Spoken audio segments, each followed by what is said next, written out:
जो बीच राह में बैठ गए वो बैठे ही रह जाते हैं, जो लगातार चलते रहते वो निश्चय मंजिल पाते हैं। माना वह दूर किनारा है और सागर में ललकारा है, तब बैठे रहना हाथ बांध, हम वीरों को नहीं गवारा है। इन शरणों के साथ कल जो यहाँ पर प्रथम दिन जिस प्रकार से इस प्रशिक्षण का आयोजन किया गया, तो सर्वप्रथम हमारे भोलाराम सर जी ने और कुमार सर जी ने बहुत ही अच्छे तरीके से हम सभी लोगों का परिचय कराया गया। परिचय सत्र के बाद में सर्वप्रथम यह बताया गया कि जनगणना का कार्य का अर्थ क्या है और ये किस तरीके से की जानी है।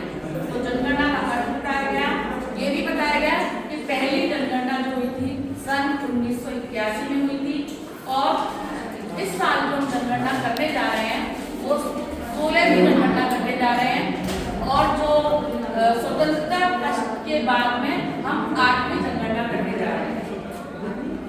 और सबसे बड़ी बात क्या है कि जनगणना की जो विशेषता है वो ये है, पूर्णतः कैसी है, ये पूर्णतः कैसी है, डिजिटल है और जातिगत जनगणना है। इस पर भी चर्चा की।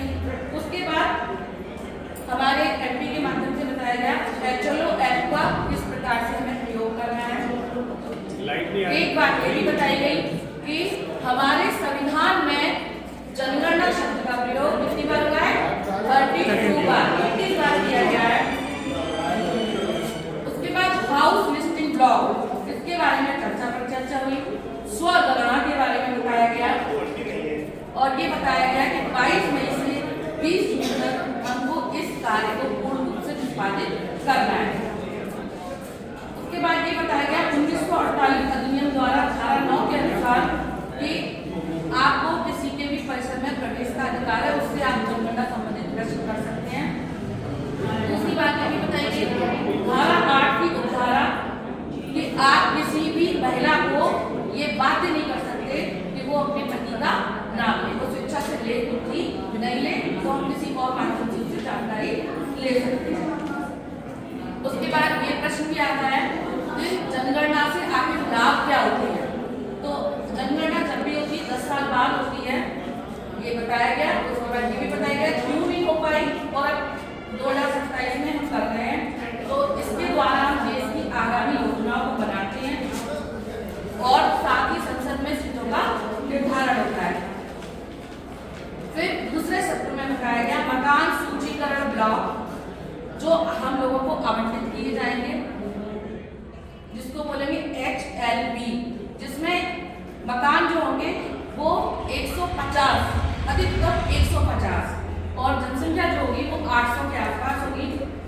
उसके बाद हमें पीपीटी के माध्यम से भवन और परिसर उनके बारे में बताया गया कि भवन किसे कहते हैं, परिसर किसे कहते हैं। जनगणना में हमें मकान नंबर किस प्रकार देना है, जिस प्रकार हमारा भारत का नक्शा है उत्तर से दक्षिण की तरफ चलना है और सर्पाकार आकृति में हमको मकान नंबर देना है। इसके बाद भोजन सत्र के बाद नक्शा नजरी कैसे निर्माण करना है, इस प्रकार इस पर भी प्रकाश डाला गया और ये भी बताया गया कि जो भी हम नंबर देंगे वो 4 डिजिट का होना चाहिए। इस प्रकार से पूरे दिन बहुत अच्छी बातें हमको बताई गई और हम हमारे